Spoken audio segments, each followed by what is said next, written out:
If you're like me, you have a lot of bottles laying around. You have vitamin bottles, maybe prescription medicine bottles, whatever it is. I typically accumulate a lot of vitamin bottles. I personally don't take any prescription medicines, but you may. And if you do, you may have pill bottles that are different sizes. This one to me is kind of like a medium size. It has a dark type of plastic that keeps a lot of the UV light out, so it doesn't break down the vitamins that I take. And overall, these are just really well built little containers. And so I have a hard time trying to throw them away because they're kind of nice. So I was like, what kind of things can I do with these? So I have different ideas. I have over 20 ideas. In this video, I'm going to go over the first 10 because it's a little bit like I have to explain as I go, and the video would just be too long. But first of all, you're probably wondering, what happened to your hand? What is your thumb all right? Yeah, well, thanks for asking. I appreciate that. But yeah, I was whittling a spoon, and yes, it's not finished, but I got my spoon going, and I was trying to get in there with my Swiss Army knife, and you know how freaking sharp they are. Cut me pretty bad. Maybe I should go get stitches, but hey, I'm going to just see how it works. I have feeling in my thumb still, but it did slice me open. So I'm like, oh, great. So I'm going to be kind of taking it easy. Of all the things that I have in terms of my medical kit, guess what I grabbed first? A tissue and some duct tape. So I'm like, that'll do it. So if that doesn't spell manly, I don't know what is. I'm just telling you, the testosterone is just flowing through the room here. Okay, let's go back to this project. So this, these bottles, these containers, whatever you want to call them, I would wash them out really good, obviously, and I'd take all the vitamins out. As you can tell, I still have 3 vitamins in there.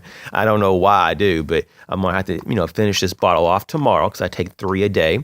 And basically, I want to go through the first 10 and then in the next video do, 10 more plus a bonus. Okay, so let's get into this. The first one is to keep gear and food such as like fresh berries. I'm thinking in my mind more like strawberries and blueberries. Those are my favorite. From being crushed. If you're out in the bush and you find a nice little, patch of them, and you're like, cool, and you want to carry them with you to camp, but if you put them in your bag, they would get smashed and it'd just be a mess. And so if you put them in here, yeah, that would be awesome. And now you're probably asking me, what's the deal with all this? Okay, so basically I took some duct tape again, and I put it around. And then I just took some 550 type 3 reflective, bright, safety orange paracord and did a wrap. Of course, this is obviously called whipping. If you're familiar with whipping, this is just, there's a technique, and basically you can tuck things in there, and it's very clean looking, as you can tell. So that's all I have going on there. And so my goal, and what I'm going to use this for, is for a general survival kit. And so that's the next one, the general survival kit. And so you can kind of make it, as you see fit. In this video, we're not going to talk about very much specifics that's going to go into this kind of kit, but just general ideas.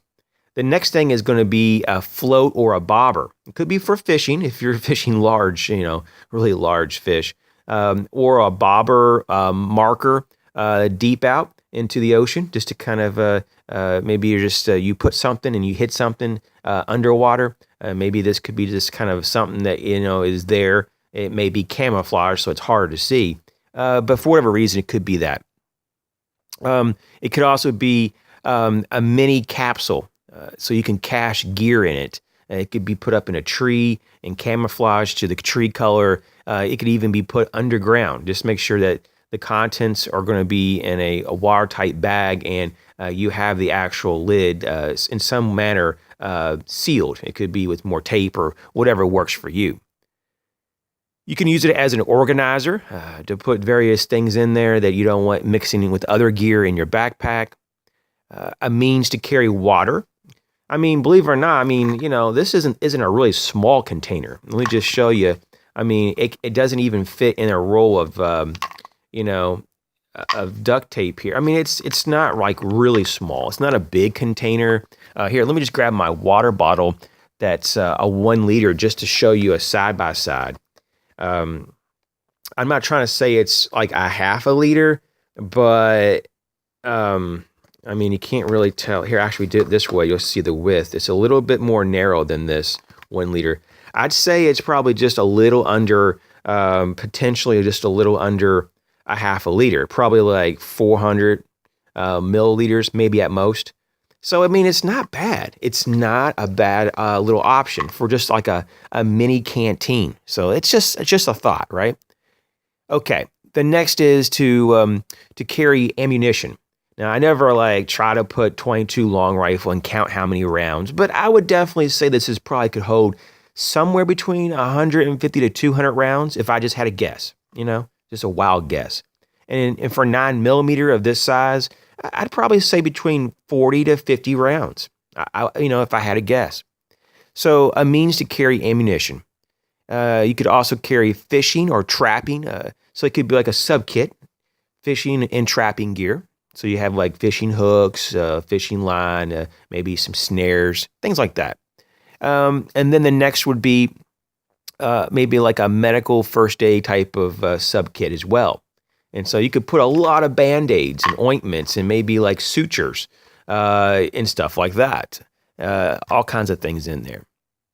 And maybe even like a rat tourniquet, possibly. You might want to wrap it on the outside just to keep room in the inside, but it has a wide mouth, and some bottles are even bigger than this, so I don't know. It would be pretty tight, but if you wanted to probably, I don't think it would fit because, I think it would just be too much for this bottle, but you could probably tether it to the outside, some type of tourniquet.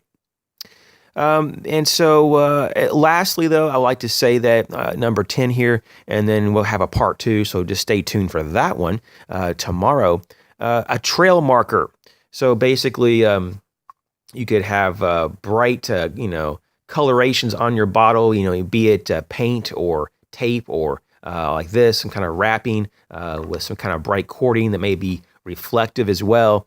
And you could take different elements off of this to make the marking, the trail marks, for example, or just position this itself and hang it from a tree limb.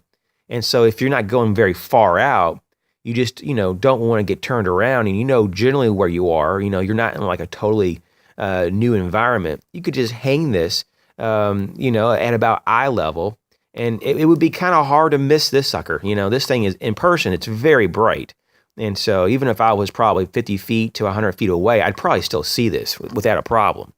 So anyways, stay tuned for part 2. Hey, thanks a lot for joining me. And hey, the spoon is trying to become an adult. So hopefully maybe when I heal up, I can get back to that spoon, finish her off, and we'll get into maybe eating some soup with it with my wood bowls. Thanks again. Catch you later.